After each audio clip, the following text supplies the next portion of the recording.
Eu comecei a correr, primeiro assim, na minha infância, adolescência e juventude, eu sempre joguei futebol.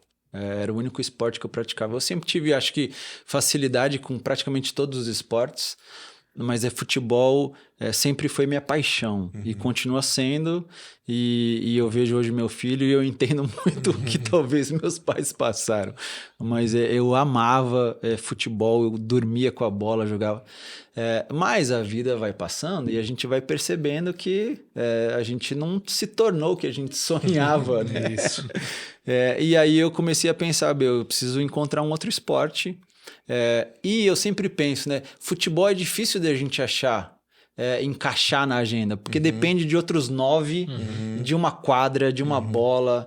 E eu pensei, o que é fácil para que eu possa ter a minha atividade em qualquer lugar que eu tiver, sem depender de nada? E aí eu cheguei na corrida.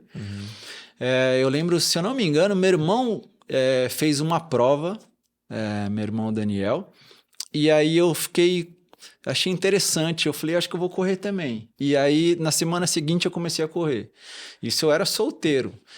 Corri por alguns anos, aí começa a namorar, começa a ficar noivo, começa a casar, para com qualquer atividade.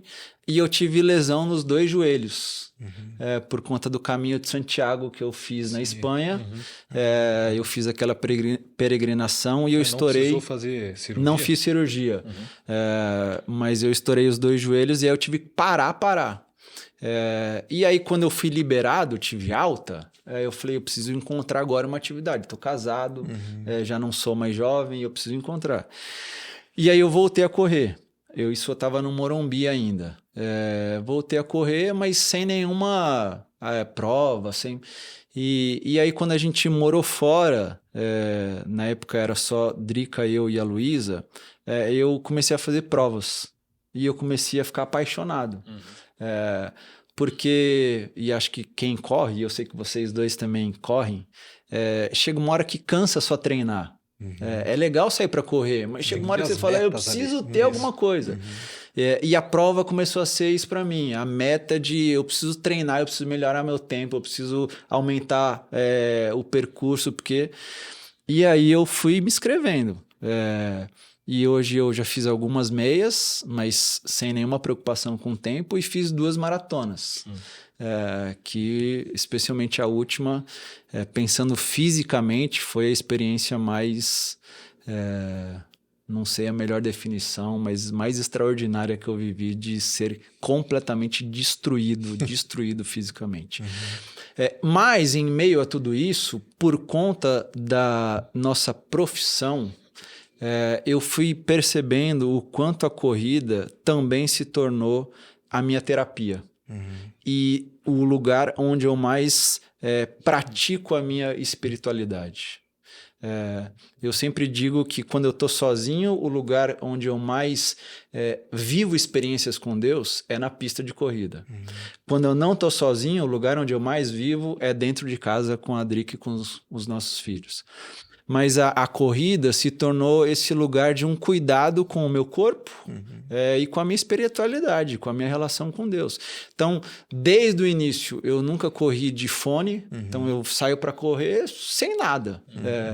E é ali onde eu tenho as minhas maiores crises, as minhas maiores brigas, as minhas maiores experiências com Deus, é ali onde eu choro, é ali onde eu pergunto, é ali onde eu encontro respostas.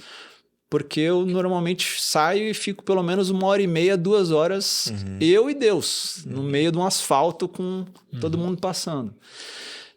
Então, a minha espiritualidade ela é muito definida nesses 2 lugares. A minha casa com a minha família e a minha pista com a minha solidão, com os meus demônios, com as minhas crises e com Deus caminhando comigo em todo o tempo. Cara, sensacional isso. E nessa coisa da espiritualidade, você compartilhou com a gente que essa última maratona que você correu, que te destruiu fisicamente, você...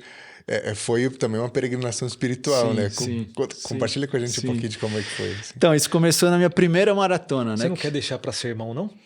Não, a história eu não vou contar, só vou falar essa parte. Bem lembrado, obrigado. Mas na minha primeira maratona, que eu já não lembro o ano, acho que 2018, talvez, 2017, uma das minhas crises nos treinos, porque a gente tem que treinar, a maratona são 42 quilômetros, né? E nos meus treinos, nas duas, eu cheguei no máximo a 33 quilômetros. E eu ficava pensando, o que eu vou pensar durante 4 horas? E eu começava a ficar em crise, é muito tempo, de fone, né? eu não vou ouvindo nada, e aí eu fiquei... E na primeira, nos treinos eu não fiz isso, mas para a prova eu fiz uma estratégia, que eu pensei, bom, são 42 quilômetros, então eu vou orar a cada 10 quilômetros por alguém da minha casa, que é Drica, Luísa, Davi e Isabela. E na primeira eu fiz. E na primeira deu super certo, sem nenhuma outra situação. E aí na segunda, que foi agora no ano passado, por eu ter vivido e ter aproveitado, desfrutado dessa espiritualidade ou dessa experiência, dessa peregrinação espiritual da primeira, eu falei, vou fazer a mesma coisa. E aí eu mantive as minhas orações. Só que nessa segunda eu tive uma série de lesões, né, durante a prova. Então foi uma coisa muito mais delicada e que me fez orar e ao mesmo tempo lidar com a dor, e lidar com o choro, e lidar com uma série de outras sensações que eu nunca tinha vivido. Mas eu escolhi... Não sei a próxima, mas eu imagino que eu vou repetir. Eu escolhi fazer da maratona também uma peregrinação espiritual, de carregar, porque é interessante, né, pensar, eu corro sozinho na maratona, no treino eu corro sozinho, mas para eu conseguir treinar, a Drica está em casa. Para eu conseguir treinar, os meus filhos estão falando, a gente vai ficar 2 horas sem você. E na primeira eu pensei, não, eles estão aqui comigo. Durante todo o meu treino, eles estavam comigo. Aqui, eles estão comigo. Na primeira, eles conseguiram viajar e estar na linha de chegada. Nessa última, não. Mas eu falei, não, eles estão comigo. Eu preciso carregar eles comigo. Eles estão aqui exatamente correndo comigo. Então, é uma experiência assim sobrenatural. Não só física, mas também espiritual.